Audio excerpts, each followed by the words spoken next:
Hello again. We are going to jump right back into Bible. This is lesson 111, and this is week 2, lesson 2 Bible. So today's story is going to be a little bit different. It is not a retelling of a Bible account or a Bible story. This one is called an application story, which means it's a story that's more modern, more current, that we can relate to, maybe sometimes a little bit easier than Bible stories. And this is something that when we listen to the story, there's a lesson that it is teaching us. Okay, so as you are listening to the story, I want you to think about this question: who intercedes in this story? We're going to have some characters in this story, and one character is going to need some help, and another character is going to intercede or is going to do something for that person on that other person's behalf. Okay, that's kind of what intercede means. All right, so this story is called Ryan and the Prize Melon. Ooh. All right, my brother Ryan is the fastest kid in the neighborhood. He can go around the bases and reach home plate in the time it takes me to get to second. He wins the 50-yard dash every year. Ryan is a fourth grader. I know some of you guys have some siblings that are fourth graders. He is 2 years older than I am. But now and then he needs some help from me. I guess I need to tell you that Ryan is deaf. He understands sign language and he reads lips fairly well. He had to learn how to do all that when he was really little. But he can't hear at all. Remember, that's what deaf means, is someone that can't hear. And he can't talk in a way that people understand. He goes to a special school for the deaf across town from my school. So they go to 2 different schools. Last Saturday was one of those times when he needed my help. We rode our bikes to the place in town where farmers sell their produce on weekends. Mom wanted us to buy tomatoes and strawberries. Ryan and I walked through the crowded market, looking at the brightly colored fruits and vegetables. Look at the watermelons, I signed to Ryan. Watermelons are his favorite. Do you guys like watermelon? I know I do. That's one of my summer favorites. Ryan's eyes got big and he nodded. We walked up to the table where the melons were. These are the best melons I've grown in 10 years, said the farmer behind the table. The big ones on the ground there are my prize melons, meaning those are extra special. They're not for sale, just for show, just for people to look at. Ryan had already stooped down to admire the big melons. The farmer stood up and moved to chat with a woman at the next table. I wandered across the aisle to look for strawberries for Mom. I picked a little square basket full of plump red berries. Boy, this is making me hungry. But I knew I'd better check in with Ryan. He's better than I am at telling whether fruit is good or not. I turned to ask him, but he wasn't beside me.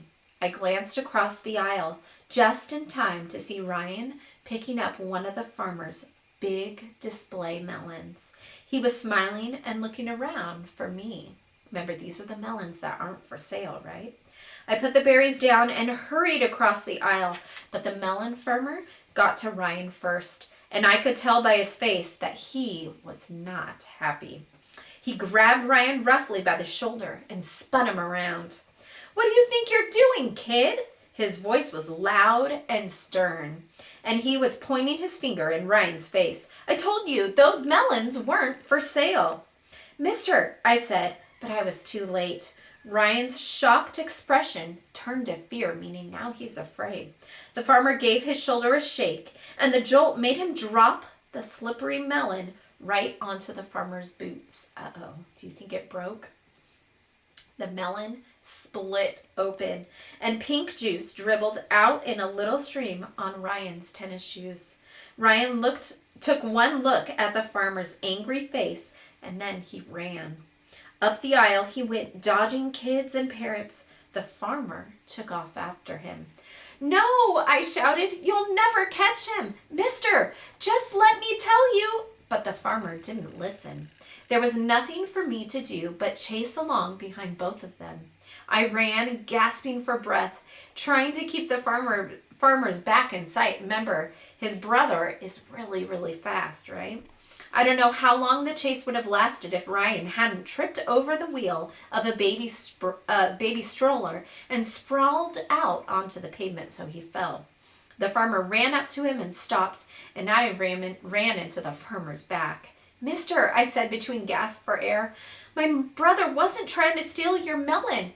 He's deaf, see? And he didn't hear you say that they weren't for sale." I knelt beside Ryan, who was sitting up, rubbing his elbow. "Are you okay?" I signed to him. He nodded and looked away. I looked back up at the farmer. "Please forgive him, sir," I said. "He wouldn't steal from you." The man rubbed the back of his neck and shuffled his feet a little. "Look, I'm the one who needs to apologize here," he said. "I just thought he was trying to make off with my prize melon. I didn't know that he had a... Tell the kid I'm sorry, will you?" He offered Ryan a hand to help him up. I signed the farmer's message to Ryan. He glanced up at the farmer and nodded. Suddenly, the farmer's tanned face crinkled into a smile. "What do you say we go eat that melon, boys? It's not too good for much else now." I signed quickly to Ryan, and his huge grin was all the answer the farmer needed. All right, so that is our story today. Now let's dig a little deeper. Let's go back to our question. Who intercedes in this story? So who was our character that had the problem? That was Ryan, right? Because he picked up and was looking at the farmer's watermelon that wasn't for sale, right? And the farmer got pretty upset about that, which is understandable. But who interceded on Ryan's behalf? Who was able to communicate to the farmer what was really going on? His brother, right? Yeah.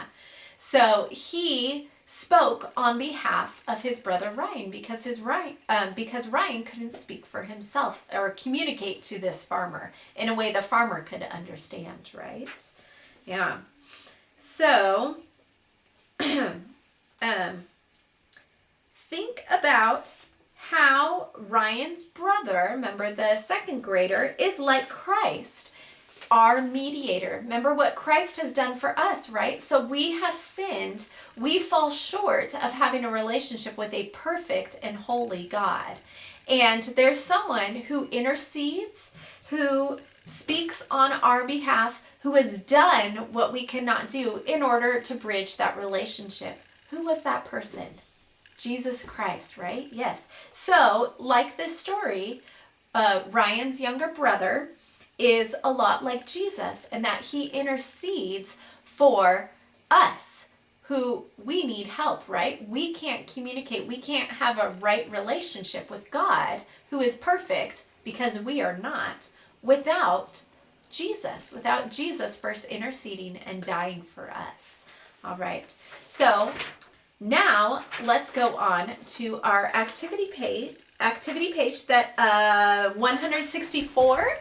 Okay, remember, this is the other side of the one that you did yesterday. So this is called Jesus Christ, our mediator. Remember, he works on our behalf. All right, so the tan underneath, it says use these words to complete the puzzle. So you are going to have some numbers here. So for example, number 1, Jesus is the mediator between God and who? Use the words in the blank here to solve that, and then you are going to fill them in the word box below. Okay, so go ahead and complete that now. And until next time, I will see you guys again really, really soon. All right, love you. Hope you all are doing well. Bye.